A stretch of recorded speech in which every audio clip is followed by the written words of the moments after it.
Bonjour à tous, que Dieu vous bénisse. Merci d'être encore présents à notre émission Rafraîchissement. Aujourd'hui, nous sommes avec une grande servante de Dieu que j'apprécie particulièrement et c'est un honneur de pouvoir la recevoir. Nous sommes avec le pasteur Fatima Kazinga. Est-ce que nous pouvons acclamer le Seigneur pour sa servante? Est-ce que nous pouvons acclamer le Seigneur? Alléluia. Que Dieu vous bénisse. Alors, le thème que nous allons traiter tout au long de ce mois, c'est métamorphose. Je crois que la vie de quelqu'un doit changer. Je crois que la vie de quelqu'un doit être transformée. Je crois qu'au travers de ces moments de prière, le Seigneur te fera un grand bien. Alors, nous savons que le pasteur Fatima est la fondatrice du mouvement Combattants en prière. Elle est aussi le pasteur principal de la Cité de l'Éternel, c'est ça. Et aujourd'hui, le Seigneur nous fera du bien au travers de sa servante. Et maman, nous te laissons toute la place. Alors, shalom, shalom. Je dis aussi bonjour à toutes les personnes qui nous suivent en ligne. Shalom aussi à la servante de Dieu qui nous a reçus sur le plateau. Nous sommes honorés d'être là et je pense que ça va être un moment bénissant. J'invite le peuple de Dieu à être concentré dans ces moments parce que le Seigneur sera en train de transformer la vie de quelqu'un comme l'indique le thème de ce jour. Alléluia. Est-ce qu'on peut prendre juste une seconde pour prier? Éternel Père, nous te bénissons. La Bible dit dans le livre de Genèse que tout a commencé avec toi. Et Seigneur, nous voulons rien commencer sans toi. C'est pourquoi Moïse a dit, fais-moi voir ta gloire. Nous voulons que le feu du Saint-Esprit puisse descendre au milieu de nous, afin que Seigneur, ta parole puisse transformer des vies, ainsi que toutes ces personnes qui nous suivent derrière leurs écrans. Nous te rendons grâce, Saint-Esprit de Dieu, que la parole de ce jour soit annoncée avec puissance, soit annoncée, Seigneur, avec onction pour transformer les cœurs, les familles et les vies. Que cette parole ne soit pas basée sur des discours persuasifs humains, mais sur la démonstration de la puissance de ton esprit. Surtout que je me taise, que tu parles. Dans le nom de Jésus, Saint-Esprit, nous demandons ton orientation. Dans le nom de Jésus, nous avons ainsi prié. Amen. Amen. Alléluia. Alors, ce soir, nous voulons d'abord commencer par la parole, parce que tout commence avec la parole. Dieu a commencé tout avec la parole. Alléluia. Alors, nous parlons de la transfiguration. Quand on parle de la transfiguration, nous comprenons bien que la transfiguration, il y a le changement. Alléluia. Dans la transformation, dans la transfiguration, il y a le changement. Le changement de quoi? Ça peut être d'abord le changement d'un caractère aussi, hein, parce que je sais que beaucoup d'enfants de Dieu pensent que quand il y a la transfiguration, il y a seulement l'onction, le Saint-Esprit, la gloire, dans le sens de miracles et des prodiges. Je pense que le premier miracle, c'est d'abord la repentance sincère devant Dieu. Alléluia. Le premier miracle, c'est donner sa vie à Christ, avoir cette grâce de recevoir la vie que Jésus-Christ, le Père nous a donnée par son Fils Jésus-Christ de Nazareth. Aujourd'hui, je vais vraiment m'appuyer sur la transformation du comportement, la transformation du caractère. Parce que chaque personne que Jésus a rencontrée ou qui a rencontré Jésus-Christ a vécu cette transformation. On a vu des voleurs devenir des pêcheurs d'hommes. On a vu des gens qui étaient dans la débauche être transformés, comme Marie de Magdala, cette femme qui était une pécheresse. La Bible dit qu'elle était même jugée parmi les gens qui la connaissaient. Mais elle a compris. La Bible dit qu'elle a entendu parler que Jésus passait chez Simon. Et elle s'est dit, je vais aller là-bas, je me mettrai à genoux. La Bible dit qu'elle prend ses cheveux. Elle verse d'abord ses larmes sur les pieds de Jésus et elle prend ses cheveux, elle nettoie les larmes avec ses cheveux. Nous savons que les cheveux d'une femme représentent sa couronne. Ce qui veut dire qu'elle donne à Jésus ce qui était le plus important de sa vie. Alléluia. Le plus important de sa vie. Pour être transformé servant de Dieu, il faut d'abord donner ce qui est important. Ce qui veut dire qu'il faut qu'il y ait échange. Nous voyons pareil pour la femme samaritaine qui est au puits et que Jésus vient là où elle était. La première chose, elle était derrière le mariage parce qu'elle croyait que le mariage allait la rendre heureuse. Amen. Il y a beaucoup de gens qui nous suivent aujourd'hui. Tu te dis, j'ai le travail, j'ai des amis, j'ai l'argent, mais il me manque un mec. Quand j'aurai un mec, je serai heureuse. Je suis en train de faire une erreur. Il fut un moment dans ma vie, j'avais eu mon diplôme, j'étais déjà mariée, j'avais mes enfants. Donc je me disais que quand j'aurais un travail, je serais heureuse, complète. Finalement, servant de Dieu, je me trompais. J'ai eu un travail avec une belle entreprise en France et finalement, il y avait toujours un vide. Et c'est là où le Seigneur m'a appris au fait que le bonheur n'est pas caché dans le matériel, ni dans les choses qui sont dans ce monde. Mais le bonheur est caché dans sa présence. Amen. Alléluia. C'est pourquoi nous voyons que la femme samaritaine, au fait, elle est sortie avec beaucoup d'hommes. Pourquoi? Parce qu'elle se disait que non, quand je vais trouver le mec idéal, le premier ne la trompait pas, mais le premier ne lui donnait pas l'argent. Elle dit, je vais changer. L'autre, là, c'était le mari à quelqu'un. Elle s'est disputée, elle a dit, bon, je vais changer encore. L'autre encore avait un autre problème. Donc, jusqu'à la changer, elle ne trouvait pas de bonheur. Qu'est-ce que Jésus-Christ va dire à cette femme? Le problème, c'est que tu cherches le bonheur. Mais le bonheur que tu cherches n'est pas caché derrière le mariage ou derrière un homme. Tu te crois que tu seras comblé quand tu vas te marier. Maintenant, on est comblé quand on me rencontre. Amen. Parce que quand on me rencontre, on est transformé en mon image. Oh my God. C'est là où la Bible va dire, quand Jésus lui dit d'abord, quand je te donnerai mon eau, tu n'auras plus jamais soif. Elle est étonnée. Elle se dit, mais quelle eau tu vas me donner? Est-ce que ce que toi tu vas me donner, c'est plus que ce que mon père Jacob nous a donné, notre ancêtre nous a donné? Elle ne savait pas que celui qui était devant lui là était plus que Jacob. Alléluia.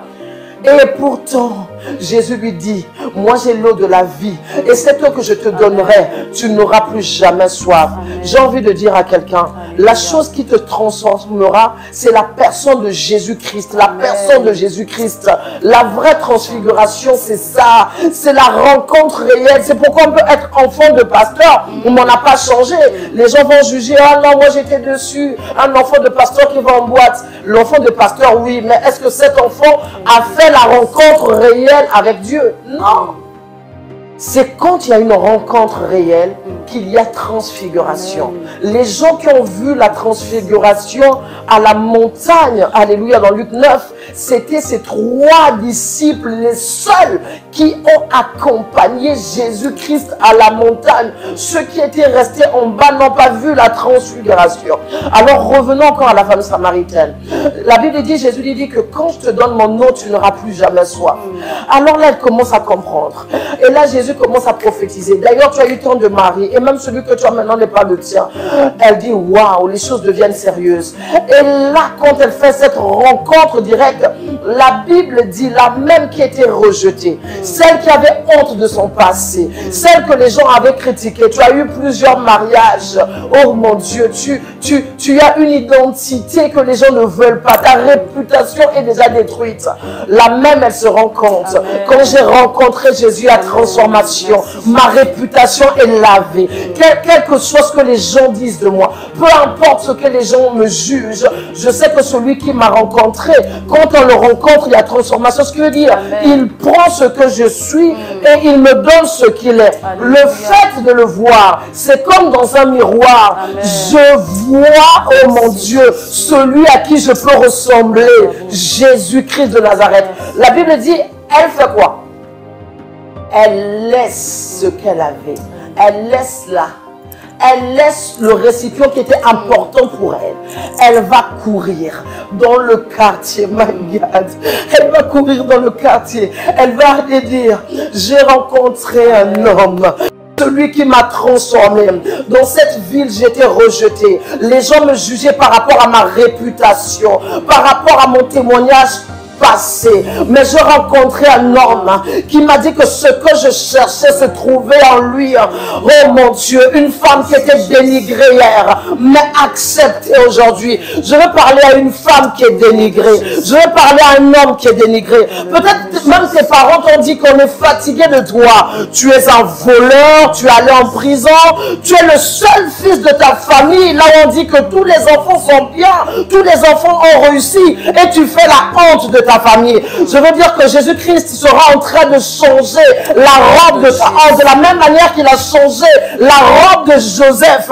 Cette robe d'humiliation, cette robe qui a été déchirée par des mensonges, par des humiliations, par des condamnations. Oh mon Dieu, par toutes ces choses des hommes, le Seigneur sera en train de changer cette robe. Pourquoi? Parce que tu acceptes de te soumettre. La seule chose pour la transformation. Il faut que tu acceptes qu'il y ait échange. Il faut que tu acceptes que tu lui donnes ce que tu es pour qu'il te donne ce que lui il est. Est-ce que je suis en train de parler à quelqu'un ce soir? Non, Dieu me met à cœur de parler à ce frère qui me regarde. Tu es le dernier de ta famille. D'ailleurs, tellement que tu as passé le temps dans le banditisme, dans des choses qui n'étaient pas bien. Tu n'as même pas fini tes études. Je te dis que la plupart des gens qui ont réussi, d'ailleurs, n'ont pas eu beaucoup de diplômes. Pourquoi? Parce que la Bible dit, il utilise des choses faibles pour confondre ceux qui sont forts. Est-ce que je suis en train de parler à quelqu'un? Le plus important, qu'il y ait échange, qu'il y ait transformation. Il faut accepter d'être transformé par cette parole. Quand tu acceptes de recevoir Christ, parce que Jean est en train de nous montrer dans le livre de Jean 1:1, il dit ceci, oh, il est la parole personnifiée. Mais qui est la parole personnifiée? C'est Jésus-Christ. Quand on le reçoit et que sa parole s'assoit dans nous, on ne peut plus rester les mêmes. Les paroles de Jésus ont affecté la femme samaritaine. Aujourd'hui, Jésus est en train de parler par une femme comme moi, une femme qui a été humiliée, qui a eu aussi une enfance difficile, qui a eu aussi une enfance compliquée. Il y a des gens qui ont dit, est-ce que quelque chose de bon pouvait sortir de moi? Je me souviens de toutes ces paroles qui ont résonné dans mon enfance. On me disait à moi et ma jumelle, de toutes les façons, elles ne réussiront pas.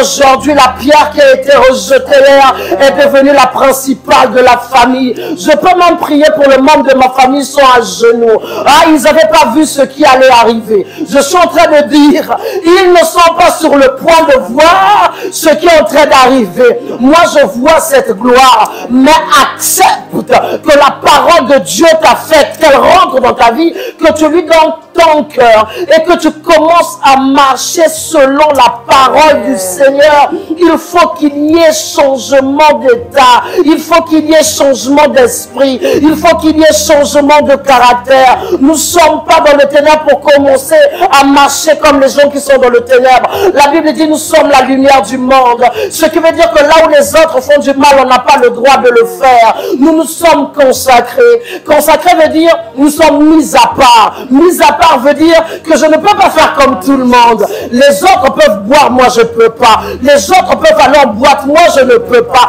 Les autres peuvent faire certaines choses, moi je ne fais pas. Pourquoi? Parce que j'ai fait le choix de suivre Jésus-Christ de Nazareth. Le jour que la femme samaritaine l'a compris, la Bible dit ceci. Elle a annoncé la parole dans toute sa ville. Écoutez-moi, servant de Dieu. En ce point-là, j'ai envie d'encourager une femme. En plus, nous sommes au mois de la femme. Hein? Le mois de mars, le mois de la femme.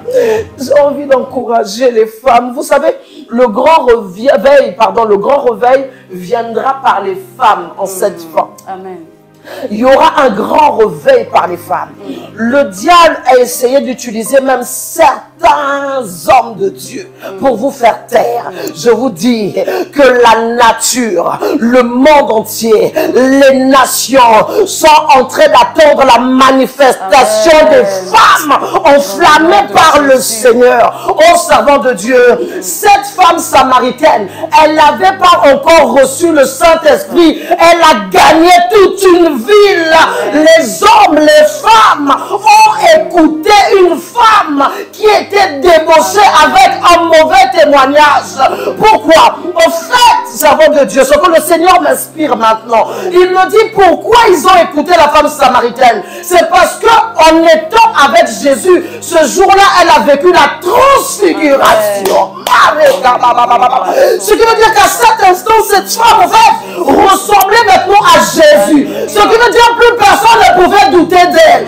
Même ceux qui étaient en train de la critiquer là, sont venus pour dire, il y a quelque chose. Servant de Dieu, quand l'onction est sur toi, même tes ennemis vont marcher pour toi. Ils vont t'acclamer même dans le secret. Est-ce que je suis en train de parler à un enfant de Dieu? C'est la transfiguration qui a fait que les gens se sont soumis à cette femme. La Bible dit elle était allée à quelle heure? À midi au puits. Pourquoi? C'était l'heure là où les autres n'allaient pas à cause de sa honte. Je veux dire à quelqu'un qui se cachait à cause de ton histoire. À l'église, on a su que tu as avorté. On a dit tu étais tombé. Et tu te dis je ne repartirai pas à l'église parce que les gens m'ont jugé. Je veux dire à quelqu'un relève-toi. Le juste tombe 7 fois et son Père le relève. Jésus, quand il est allé à la croix prophétesse, il était allé, il savait déjà le nombre de péchés que chacun de nous allait commettre. Il n'est pas étonné de ce qui nous arrive. Il n'est même pas étonné. Il savait déjà qu'on allait commettre tel péché et il avait déjà payé le prix qu'il fallait pour cela. Est-ce que je parle à quelqu'un? Il est allé à la croix pour cela. Il n'est pas étonné. Jésus n'est pas étonné. La Bible dit que toute la ville l'a écouté. Oh, mais c'était cette fille-là que vous avez rejetée. Non. Comment une personne peut vous influencer comme ça? Toute une ville, la Bible dit toute la ville l'ont suivi pour aller voir son Jésus. Elle n'avait pas le Saint-Esprit. Mais imagine, une femme qui est passée par la Pentecôte. Oh, quand il y a la Pentecôte, il y a le feu de l'Esprit qui descend. Ce que je sais, quand il y a l'Holocauste, quand il y a l'Holocauste, le feu descend sur l'Holocauste. Quand Dieu a agréé l'Holocauste, la Bible dit le feu de Dieu consume l'Holocauste. Ce qui veut dire que parce que tu as agréé, quand tu es passé par la Pentecôte, tu es consumé par Dieu. Et quand tu es consumé par Dieu, ça veut dire que tout ce qui était mal en toi a brûlé. Tu n'es plus la même personne. On ne voit que la gloire de Dieu en toi. C'est ça la transfiguration. Oh, la femme samaritaine a vécu la véritable transfiguration. Oh, ce soir, je suis en train de prophétiser. Il y a quelqu'un qui rentre dans la transfiguration. Tu es dans ta chambre, tu es dans ta maison, tu es au bureau, tu es quelque part, peut-être dans ton foyer, tu me suis, tu es dans le train, dans ta voiture. Il y a une transfiguration. Le feu descendra là où tu es. Oh,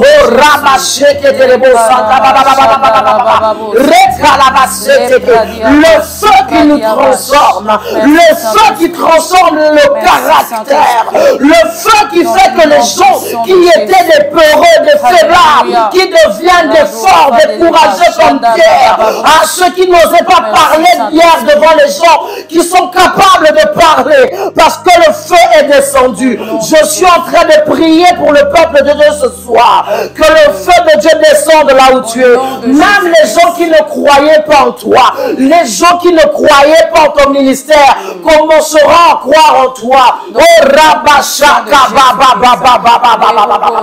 quand tu n'es pas transfiguré, les gens ne croiront pas en toi. Ah non, je voudrais m'attarder à aller dans la parole de Dieu. La parole de Dieu est très importante. Nous allons dans le livre de Luc 9 et nous allons lire quelque chose de très important. Alléluia. Luc 9 à partir de 1, comme ça nous allons comprendre. La Bible dit, Jésus ayant assemblé les 12, leur donna la force et le pouvoir sur tous les démons, avec la puissance de guérir les maladies. Il les envoya prêcher le royaume de Dieu et guérir les malades. Jésus a fait quoi? Il a d'abord donné le pouvoir avec la puissance de guérir les malades. Mais ceci arrive au moment de la transfiguration. À force de rester avec Jésus, l'autorité te sera donnée. La transfiguration, c'est le changement. Ce qui veut dire que tu ressembles à ton maître. Tu ressembles à celui qui t'a envoyé. Jésus va même exagérer. Il va dire, si vous croyez, vous ferez plus que moi. Vous ferez plus que moi. Qu'est-ce que lui, il a fait? Il y a des miracles que Jésus-Christ a fait. Bien-aimé, ça n'a même pas encore été inscrit dans la Bible. Il y en a tellement qu'on ne pourrait pas écrire dans un seul livre. Je veux dire à quelqu'un, la transfiguration te donne le pouvoir, Amen. la transfiguration te donne l'autorité. Oh mon Dieu, je prie pour quelqu'un qui est en ligne aujourd'hui. Oh, que la puissance de Dieu descende de là où tu es. Le pouvoir du Tout-Puissant. Le monde t'attend. Il y a des malades que tu dois guérir. Il y a des morts que tu dois ressusciter. Tu me regardes, tu me dis, moi, je dis oui. Toi qui me regardes, oui, encore dans notre génération, Dieu va élever plus que des Renard Banquier. Dieu va élever plus que des Catherine Kuhlman. Dieu va élever plus que ceux qui ont été avant nous. Je suis en train de parler à quelqu'un ce soir. Dieu dit, je te donne le pouvoir, je te donne la puissance, mais il faut que tu marches comme lui. Parce que la transfiguration, Jésus sait aussi faire ce que lui fait. Mais qu'est-ce que lui fait? Il dit dans le livre de Jean 4, 34, ma nourriture à moi est de faire la volonté de Dieu. Le secret de la transfiguration, c'est faire toute la volonté de Dieu. Ce qui veut dire que l'obéissance à la parole de Dieu devient ton repas de tous les jours.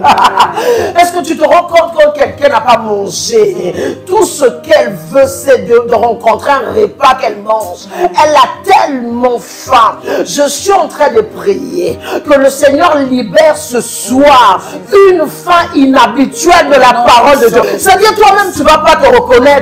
Tu auras envie de creuser la parole de Dieu et d'aller en profondeur avec lui, avec Jésus-Christ, avec le Saint-Esprit, avec la parole de Dieu. Je répète, la parole de Dieu, c'est Jésus-Christ personnifié. Oh mon Dieu, si tu aimes Jésus, tu dois aimer sa parole. Il est encore dit dans le livre de Jean, ceux qui m'aiment gardent mes commandements et marchent selon ma parole. Si tu aimes le Seigneur, à partir d'aujourd'hui, prends la décision. Je ne sais pas où la vie t'a déposé. Je ne sais pas où la vie t'a déposé. Mais je veux te dire ceci, qu'il n'est pas trop tard. Jésus revient bientôt. C'est le moment de faire le choix, de prendre la décision sincèrement de lécher cette vie. Et il se peut que tu as fait des erreurs. Peut-être que tu t'es déjà converti. Il y a beaucoup de choses qui sont arrivées. Tu dis, j'y croyais tellement. Malgré que j'y croyais, le Seigneur a permis la mort dans ma famille. Le Seigneur a permis que je perde mon travail. Est-ce qu'il ne savait pas que j'allais souffrir? Oh, il y a des moments, même son fils le Père, je parle du Père, même son fils Jésus n'a pas échappé au désert. La Bible dit, celui qui est monté, c'est celui qui est descendu. Amen. Il n'y a pas de montée s'il n'y a pas de descente. Alléluia. Avant de monter, tu dois d'abord descendre. Or que le moment de descente, c'est ce moment d'humiliation. Ce moment est pour nous briser. Ce moment est pour nous former. Et il y a encore une personne qui a été transfigurée dans la Bible. Il s'appelle Joseph. Joseph, le Seigneur lui donne des promesses. Même des promesses imagées. Donc il fait des rêves, on lui montre, il a des images, il y a des fleurs qui se courbent devant lui, et on lui détaille bien. Donc il a des promesses de Dieu, il s'est dit, ça va aller comme ça. Quand j'arrive ici, j'aime prêcher sur ce thème que j'appelle l'itinéraire de Dieu. Alléluia. Le Seigneur te donne des promesses, mais il ne te montre pas comment tu vas arriver vers les promesses. Quand on nous prophétise, on est la prophétie, on est tout content, on a prophétisé sur moi. Mais en fait, le Seigneur nous cache le chemin par lequel les bénédictions vont arriver. Il ne nous dit pas qu'en route, tes propres frères et sœurs vont te trahir. Ça, c'est caché. On ne te dit pas qu'il se peut que même ton mari ou ta femme va se soulever de ne pas croire en toi. Il se peut que tes amis vont t'abandonner, tu vas rester seul. La Bible dit, il faut que la semence meure, qu'elle reste seule pour qu'elle puisse se multiplier. Je suis en train de parler à une personne qui se sent seule. Tu te dis, j'avais mis confiance à ces personnes, c'était devenu mes meilleurs amis. Il y a des points, je ne sais pas si tu es passé par là, mais le Seigneur m'a appris une chose, il y a des moments là où on doit rester seul. Ces moments-là ne sont pas choisis par nous. Et souvent, le Seigneur peut permettre que ce soit des gens sur lesquels nous avons posé notre cœur. On a dit, tout le monde peut me quitter sauf cette personne. Au fait, même à la limite, tu traites les autres moins, mais ces personnes-là, tu les traites plus. Mais Dieu va te confondre. Parce que la sagesse humaine C'est une fausse sagesse. Je veux dire ce soir à quelqu'un, ne t'appuie pas sur ta propre sagesse pour être élevé. Demande la sagesse de Dieu. Alors le Seigneur permettra qu'il y ait quelqu'un qui te déçoive. Tu dis, ah, je pouvais penser même un tel, mais pas elle. Un tel, mais pas lui. Le Seigneur permet que tu restes seul. Pourquoi Dieu veut que tu restes seul? C'est là où il va multiplier les dons en toi. C'est là où il va te montrer la royauté qui était cachée en toi. Comment ça se fait? Saoul, son père, son père perd les ânesses. Son père Kis perd les ânesses. Mais le père ne dit pas que moi, je vais aller avec mon fils pour qu'on aille chercher. Il abandonne son fils avec un serviteur. Ce qui veut dire même pas dire que je veux dire peut-être à ton grand frère, à ton petit frère ou à ta petite soeur, vous allez aller. Il dit vous allez avec un serviteur pour aller chercher les ânesses qui ont été perdues. Il est en dehors de sa famille, en dehors de sa zone de confort. Or que ce qu'il ne savait pas, Dieu voulait qu'il reste seul pour qu'il puisse découvrir la royauté qui était cachée en lui. Alors il va, les ânesses, il cherche, il ne trouve pas les ânesses. Et j'aime ça. Il y a des moments servant de Dieu, là où Dieu veut emmener ton ministère à une autre dimension, le Seigneur va te connecter à des gens que tu n'avais pas mis dans ton calendrier. Alléluia. Les gens que tu n'avais pas inscrits sur ton agenda. Est-ce que quelqu'un peut dire avec moi en ligne, il y a un agenda de Dieu pour moi? Est-ce que tu peux le dire? Il y a un agenda de Dieu pour moi. Sur son agenda, en fait, il a mis des noms des gens qui sont les gens propices pour faire avancer ta destinée. Les gens que tu n'avais jamais rêvé, les gens que tu n'avais peut-être pas calculé, mais des gens que le Seigneur avait préparés pour te transporter. Il les a préparés dans le secret pour te transporter vers la destinée glorieuse et idéale de Christ. Alléluia. Dans ce moment-là, ce que Saoul ne savait pas, en fait, que le serviteur de son père était un ami de destinée que Dieu avait préparé pour lui. Il dit, mais on ne peut pas rentrer. Lui, il s'est découragé. Il a dit, on rentre pour nous. Parce que de toutes les façons, les ânesses, on ne les a pas trouvées. Lui, il dit, ne te décourage pas. Non, je prie que Dieu te donne des amis qui vont te dire, ne te décourage pas, même quand ça ne va pas. Ça ne veut pas dire quand tu commences une vision, ça ne marche pas, tu dois abandonner, continue encore. Moi, je dis toujours que là où on est plus persécuté, là où on a plus d'adversité, c'est là notre meilleur endroit. Ne fuis pas cette église parce qu'il y a trop de combats. Reste là. C'est là où Dieu va t'élever. Ne fuis pas ce mariage parce qu'il y a trop de combats. Reste là. À moins que Dieu te dise le contraire. Il y a des choses qu'il ne faut pas fuir. Reste là parce que c'est là où est ta bénédiction. Alors cet ami de destin dit non, on ne peut pas se décourager. Pourquoi on va abandonner? Dieu est le Dieu de redémarrage.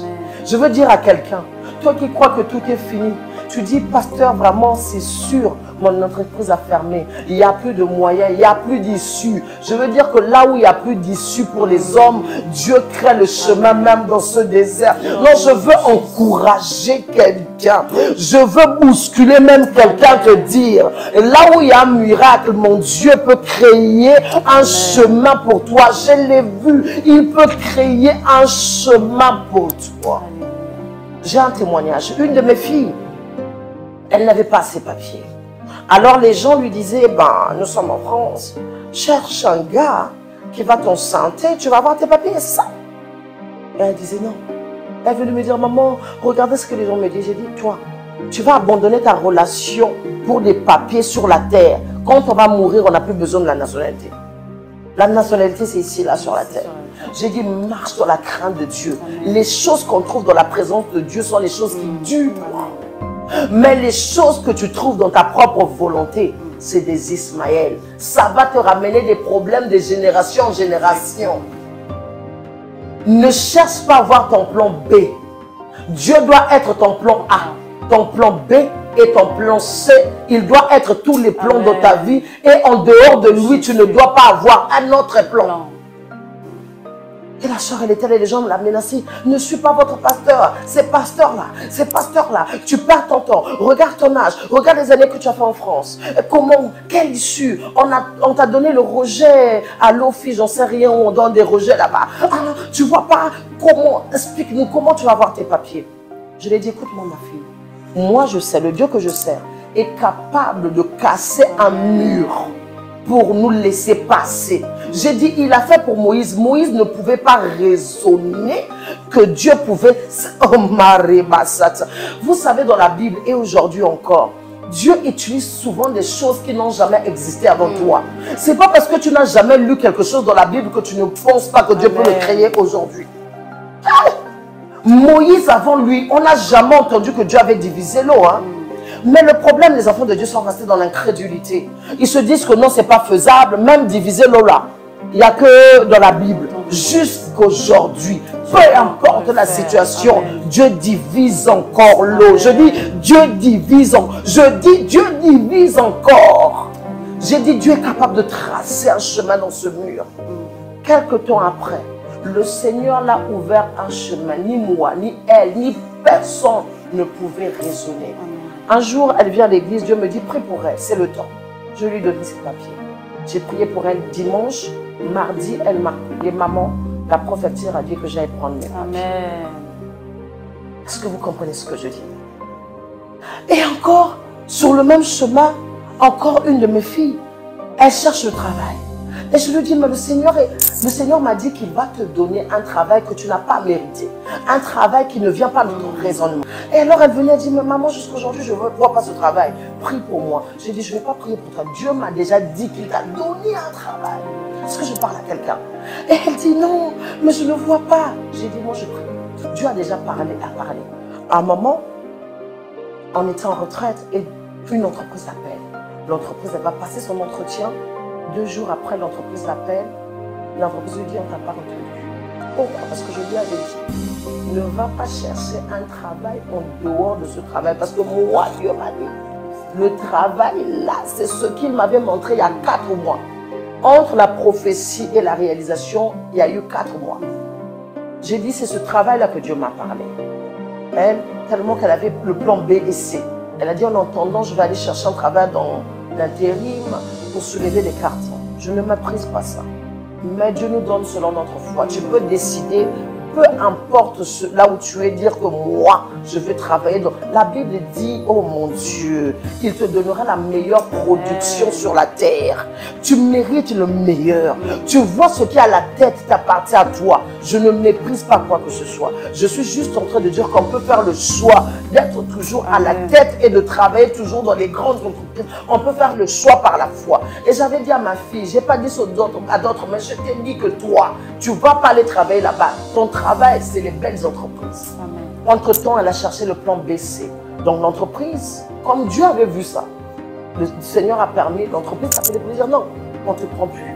On a pris quelqu'un d'autre. Elle dit, maman, je suis désolée, je demande pardon. J'ai dit, tu m'as pas écouté. Le Seigneur peut tracer un chemin même dans le désert. Hier, elle m'envoie un message et elle me dit ceci. Elle me dit, pasteur, l'entreprise m'a appelé pour dire finalement, ils ont viré la personne qu'ils avaient fait signer le contrat. On m'a fait signer le contrat, je commence lundi. En même temps, je suis en train de prier puisque tu es sur cette montagne de transfiguration. Je ne sais pas qui nous suit, tu as un problème avec les papiers, tu as un problème avec le travail. Lève ta main là où tu es, ô Éternel, je suis en train de prier. La Bible dit que l'Éternel pourvoyera nos besoins. Amen. Seigneur, je ne sais pas cet homme qui nous suit, quel est son problème à cet instant. Je ne sais pas cette femme qui nous suit, quel est son problème à cet instant. Mais Seigneur, tu pourvois à ses besoins. Je sais que c'est pendant les temps de crise économique dans la Bible que tu as réalisé l'imaginable, ce que les hommes ne pouvaient pas s'attendre. Je suis en train de prier. Peu importe ce qui se passe passe dans le monde, peu importe ce qui se passe en France, peu importe les entreprises sont en train de fermer. Je déclare si les entreprises ferment, les enfants de Dieu commencent à ouvrir les entreprises qui leur appartiennent. L'onction de l'entrepreneuriat tombe sur ton peuple. L'esprit de créativité tombe sur ton peuple. Je décrète et je prophétise. Il y a des enfants de Dieu qui reprennent les marchés. Oh, les entreprises seront saturées des enfants de Dieu.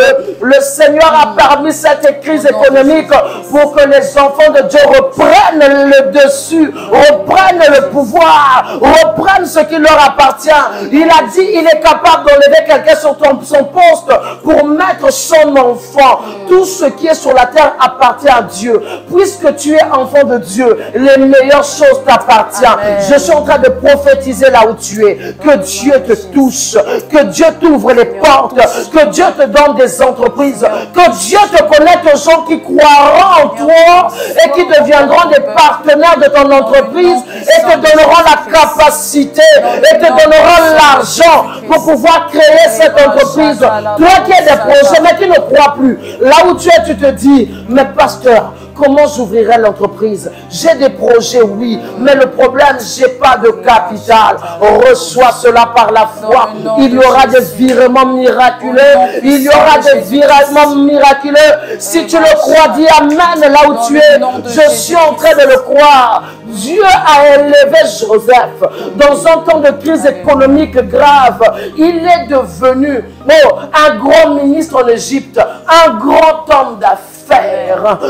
Il n'avait pas de capital, il n'avait même pas d'épargne, il n'avait rien. Dieu a pris l'argent d'Égypte, l'a confié.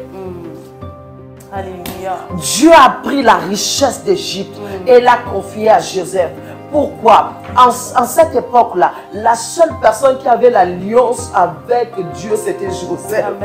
Écoute-moi, là où tu es, Dieu va prendre des choses qui sont chez les païens pour te donner. Les entreprises sont en train de fermer parce que Dieu veut te les donner. Reprenez le marché. N'ayez pas peur. La Bible dit, ne vous conformez pas au siècle présent. Eux, ils crient, crise économique. Nous crions provision divine, retournement de situation. Ce qui veut dire que c'est des occasions, des possibilités que Dieu nous donne pour pouvoir récupérer ce qui appartient au Père. Parce que la Bible dit, le monde entier attend avec un ardent désir la manifestation des fils de Dieu.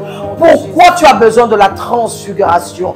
Parce que tu as besoin de cette transfiguration pour aller gagner le monde. Mais gagner le monde ne sera pas seulement pour les prédicateurs. Il y en a d'autres qui gagneront le monde au travers des créations d'entreprises. Tu vas embaucher 50 000 personnes chez toi et tu vas commencer à leur parler de Jésus. Amen. Vous savez, parfois même ta vie peut impacter les gens. Les gens vont dire, comment tu as fait pour arriver là-bas? Et comment les occultistes vont? Il y a des gens, quand les gens lui demandent, comment tu as fait pour devenir riche? À dire, non, viens, on va te montrer le secret, viens être occultiste. Ils vont s'y signer. Mais les enfants de Dieu peuvent faire pire que ça. Le temps est arrivé, là où les enfants de Dieu doivent être au-dessus pour dire aux gens, vous pouvez aussi devenir comme je suis devenu. Jésus m'a pris de nulle part et il a fait de moi le père du Pharaon. Il a fait de moi le Seigneur du Pharaon. Partout là où les enfants de Dieu ont été, ils ont dominé. À l'instar de Daniel. La Bible déclare Daniel, là où il était, Dieu l'a mis à la tête et on venait le consulter. Il y a des choses que le monde ne pourra pas déchiffrer. Toi seul pourras les déchiffrer. C'est pourquoi Dieu dit, rentre dans sa présence pour être transfiguré. Nous voulons prier, mais je voudrais parler sur cette transfiguration. La Bible dit, quand ils arrivent à la montagne, ils arrivent à la montagne de la transfiguration, quelque chose va se passer. La Bible dit, il y a une voix qui s'est fait entendre. Celui-ci est mon fils. Écoutez-le. Je voudrais terminer cette prédication en disant à quelqu'un, la transfiguration impose le respect. La transfiguration impose le respect. Ce qui veut dire que même si les gens ne te respectaient pas, les gens ne te valorisaient pas. Les gens ne croyaient pas ton ministère en ton nom. Les gens ne croyaient pas en toi. Quand tu arrives à l'étape de la transfiguration, Dieu va les imposer à t'écouter. Est-ce qu'on est ensemble? Est-ce que vous voulez lire, servant de Dieu, s'il vous plaît, Romains 8, 19, on va terminer ici. Au lieu de lire Romains, on va plutôt lire 2 Pierre, 2 Pierre 1, 16 à 18, comme ça on termine ici et nous allons prier. 2 Pierre 1, 16 à 18. Oui. Je lis la parole de Dieu. Oui. Ce n'est pas en effet en suivant des fables habilement conçues que nous vous avons fait connaître la puissance et l'avènement de notre Seigneur Jésus-Christ. Mais c'est comme ayant vu sa majesté de nos propres yeux, car il a reçu de Dieu le Père honneur et gloire. Quand la gloire magnifique le fit entendre une voix qui disait « Celui-ci est mon Fils bien-aimé, en qui j'ai mis toute mon affection. » Verset 18. Et nous avons entendu cette voix venant du ciel, lorsque nous étions avec lui sur la sainte montagne. Amen. Là, on parle de la transfiguration. Qui parle de la transfiguration? Pierre. Amen. Pourquoi il était parmi les 3 seuls qui ont participé à la transfiguration de Jésus? Il a dit, on ne vous raconte pas les fables. C'est des choses que nous avons vues. Ce qui veut dire, pour terminer, j'ai envie de dire, quand tu acceptes, quand tu recherches la transfiguration ramène le témoignage. Amen. Au fait, ici, Pierre, puisqu'il a vécu, il commence à témoigner. Il a dit, je ne vous raconte pas des fables. J'étais à la montagne de transfiguration. Lui, juste le fait de voir la transfiguration de Jésus, il a été transformé à l'image de Jésus-Christ. C'est pourquoi le premier miracle était quoi? Il va dire au boiteux, ce que j'ai, je te donne, lève-toi. Il va commencer à accomplir des miracles. Son ombre va guérir des malades. Pourquoi? Il a vécu la transfiguration de Jésus. La transfiguration de Jésus, c'est faire comme Jésus. Est-ce qu'il y a quelqu'un qui est là, qui voudra vivre cette transfiguration? En ce moment-là où le Seigneur prépare un grand réveil dans notre génération. Est-ce que tu peux commencer à prier là où tu es? Dis à Dieu, je la veux, je la veux. Est-ce que tu peux dire à Dieu, Seigneur, je la veux. Je ne veux pas rester comme ça. Je ne veux pas rester comme ça. Je veux que quelque chose se passe. Seigneur Jésus, je veux être changé, la transfiguration. Nous voulons passer près de la croix, Seigneur Jésus. Nous voulons être transformés à ton image et à ta ressemblance. Nous voulons, Seigneur Jésus, Jésus-Christ soit pleinement formé en nous. Je prie aussi pour ton peuple, Seigneur Jésus, qu'il puisse, Seigneur Jésus, être à ton image et à ta ressemblance.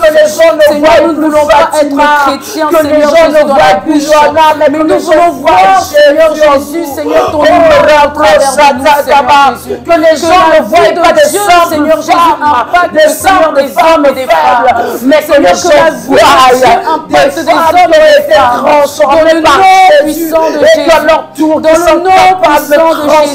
affecte des vies, Seigneur Jésus, transforme des hommes, Seigneur Jésus, transforme des femmes, Seigneur Jésus, établis des Déborah, Seigneur Jésus. Il y a un homme qui est là, il y a une femme qui est là, il y a une personne qui est là, et qui doit être transformée. Visite ton peuple ce soir, transforme des hommes ce soir, renouvelle l'intelligence de quelqu'un ce soir. Seigneur, transforme des vies ce soir. Établis ton règne et ta puissance dans leur vie, Seigneur Jésus. Qu'ils rencontrent le Jésus de la Bible. Qu'ils rencontrent le Jésus qui se cache dans sa parole. Je prie ce soir, au travers de ce moment, Seigneur, que des vies soient transformées, que des vies soient affectées, que des vies soient impactées dans le nom puissant de Jésus. Dans le nom puissant de Jésus. Seigneur, transforme des familles, transforme, Seigneur Jésus, des hommes, transforme des femmes, Seigneur, établis à nouveau, Seigneur Jésus, des personnes qui étaient tombées, des personnes qui étaient découragées. Oh, je t'en supplie, passe à Damas, il y a des pierres à Damas. Amen. Écoutez le sujet qui monte dans mon cœur, que Dieu met dans mon cœur. Il me dit, ma servante, il y a une condition. Il y a un principe de la transfiguration. Il a dit, pour que la transfiguration puisse se faire, tu dois aller à la montagne. À la montagne, il n'y a pas de bruit. À la montagne, il n'y a pas de distraction. À la montagne, il n'y a pas des ondits. À la montagne, il n'y a pas de calomnie. Dieu dit à quelqu'un, tu dois monter. Tu dois monter à la montagne de la transfiguration. Quand tu es à la montagne, tu es au-dessus. Et même ta spiritualité, ta vie de prière monte. Ce que j'aime, c'est que quand on a la montagne, on a la meilleure visibilité que tout le monde. Nous voulons aller prier. Dis à Dieu, Seigneur, sors-moi de la distraction. Fais-moi monter plus haut dans ma relation avec toi. Fais-moi monter plus haut dans ma vie de prière. Fais-moi monter plus haut dans mon intimité. Est-ce que tu peux prier avec nous là où tu es? Dans ta présence. Nous allons sur la montagne, Seigneur Jésus. Nous allons, Seigneur Jésus, dans la montagne, Seigneur Jésus. Nous montons dans ta présence. Fais comme avant la livre, Seigneur Jésus. Nous allons plus loin avec toi, Seigneur Jésus. La Bible monte ici, je te ferai voir des choses à venir. Nous prions dans le nom puissant de Jésus. Que tu puisses nous faire monter ce soir. Nous laissons, Seigneur, le monde et ses plaisirs. Nous laissons, Seigneur Jésus, le monde, Seigneur, et ses plaisirs. Nous allons à la montagne, Seigneur Jésus. Nous allons plus haut dans les sphères de ta pensée, Seigneur. Nous allons plus haut, Seigneur Jésus, dans ta présence. Ce soir, Seigneur, nous sortons des parvis. Ce soir, nous sortons des parvis. Nous rentrons dans le lieu très saint. Nous rentrons dans le lieu très saint. Afin de communier avec toi. Afin de nous approcher de toi. Afin d'aller plus loin avec toi. Nous voulons plus de toi. Nous voulons monter, Seigneur. Seigneur, dispose, Seieur, ton peuple à monter encore ce soir. Dispose ton peuple à monter avec toi ce soir. Dans le nom de Jésus. Dans le nom de Jésus. Nous montons dans ta présence. Nous montons dans l'intimité.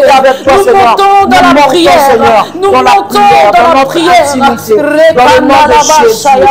Dans le nom puissant de Jésus-Christ. Dans la consécration totale. Merci, dans la consécration totale. Merci, précieux Saint-Esprit. Dans la consécration totale. Fais-nous monter dans notre intimité.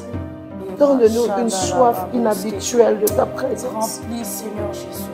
Donne-nous une faim inhabituelle de ta présence. Donne-nous une faim inhabituelle. Donne-nous un feu inhabituel. Allume-nous un feu inhabituel. Jérémie est en train de dire, même quand je décide de ne plus parler de toi parce que je suis trop critiqué par les gens qui m'entourent dans le ministère, il a dit parfois je suis en colère, je veux tout arrêter, je veux abandonner le ministère. Mais il y a un feu qui brûle à l'intérieur de moi, que je ne m'empêche pas de parler de toi. Même quand je prends la décision d'abandonner le ministère, le feu que tu allumes en moi est plus fort que les décisions d'abandon. Oh Père, allume un nouveau feu dans ton peuple, là où les gens ne pourront plus t'abandonner. Quels que soient les combats, quelles que soient les attaques, une dimension nouvelle, une dimension nouvelle, une dimension nouvelle dans ta transformation. Oh Ramashara Babo Satakayaba. Oh Rabro Satakayaba. Je voudrais prier pour une personne qui a reçu un appel mais qui hésite encore. Je veux prier pour toi. Tu es en ligne, tu es là. Et tu as un appel, mais tu as peur. Tu te dis, j'ai peur que les gens me jugent, les gens me connaissaient, les gens connaissent mon passé. Tu as peur parce que tu te dis, mon entourage ne croira pas, ils ne croiront pas en moi. En fait, tu as tellement peur, tu regardes les autres de leur jugement. Tu dis, ils savent ce que j'ai fait, ils ne vont pas voir, j'ai honte. Ah, que cette honte soit brisée. Le Seigneur qui a brisé ma honte. Je suis en train de briser ta honte en ce moment. Que le Seigneur te donne ce feu qu'il avait mis en Jérémie, que tu n'arrives pas à te taire, que tu rentres dans ton appel, que la puissance de Dieu puisse te soulever et te fasse rentrer dans ta destinée prophétique. je suis en train de prier. Ce que Dieu a réservé pour toi avant la création du monde, avant ta conception dans le ventre de ta mère. Je suis en train de prier que ces choses se réalisent pour toi. Je suis en train de prier que tu rentres dans cette appel, dans le nom puissant de Jésus-Christ de Nazareth. Nous sommes aussi en train de prier, Seigneur, pour les gens qui nous suivent, qui ont été déçus, qui ont rétrogradé et qui ont honte de revenir à l'église. Seigneur, brise la honte, Seigneur, et restaure-leur. Brise la honte, Seigneur, restaure-leur. Que Dieu te relève là où tu es. Et que Dieu te donne de la vitesse là où tu as eu du retard. Que Dieu te donne la vitesse surnaturelle. Que tu puisses même dépasser ce qui avait commencé avant toi. Miséricorde, grâce et faveur de Dieu sur ta vie. Il y a quelqu'un qui doit prendre la décision libre. Tu me suis, tu dis, tu es tombé par hasard dans cette émission. Avec Dieu, le hasard n'existe pas. Dieu avait prédestiné que ce message t'arrive. Est-ce que tu peux prier avec moi? Seigneur Jésus-Christ, je te dis merci pour ce message. Je t'accepte comme mon Seigneur et mon Sauveur personnel. Je te prie de pardonner mes péchés. Que tes compassions tombent sur moi, que ton sang me purifie. Je te rends grâce et je te dis merci de m'avoir pardonné. Merci parce qu'à cet instant, je deviens enfant de Dieu. Je te donne le volant de ma vie à partir d'aujourd'hui, que je sois transformé à ton image dans le nom puissant de Jésus. Je te dis merci, Jéhovah chéri. Merci pour ton amour. Merci de m'avoir accepté. Merci parce qu'à partir de maintenant, mon nom est inscrit dans le livre de vie, dans le nom de Jésus. J'ai prié avec foi. Amen. Amen. Amen. Amen. Alléluia. Alléluia. Gloire à Dieu. Que le Seigneur te bénisse. Toi qui as accepté Jésus-Christ, ne te dis pas mais comment, c'est aussi simple. Oui, c'est aussi simple. C'est aussi simple. Tu ne dois pas chercher à comprendre parce que personne ne peut expliquer comment la grossesse évolue. D'ailleurs, comment. C'est la même chose avec la naissance spirituelle. Puisque tu acceptes de faire cette prière, à partir de maintenant, ton nom est inscrit dans le livre de vie. Maintenant, ce que tu dois faire, cherche une église proche de toi, inspirée par Dieu. Vous pouvez écrire à l'émission avec, je pense qu'il y a l'adresse mail de la Servante de Dieu qui pourra vous orienter comment faire. Et prenez la décision maintenant de marcher dans la crainte de Dieu. Demandez au Saint-Esprit de vous aider dans votre marche. Des choses glorieuses vous attendent. Que Dieu vous bénisse à moment. Amen. Merci beaucoup. Merci à vous qui nous suivez. Merci encore, Pasteur Fatima. Je crois que nous avons encore été édifiés, bénis, changés, transformés. Que Dieu vous bénisse. Vous pouvez participer par des offrandes, des dons, comme Dieu vous mettra à cœur. Tout va pouvoir être sur l'écran au moment où je suis en train de parler. Et si vous voulez aussi, peut-être, on ne sait pas, peut-être où vous êtes, vous retrouvez dans l'église du pasteur, nous mettrons aussi les informations à venir. Que Dieu vous bénisse et qu'il vous garde. Shalom. Shalom.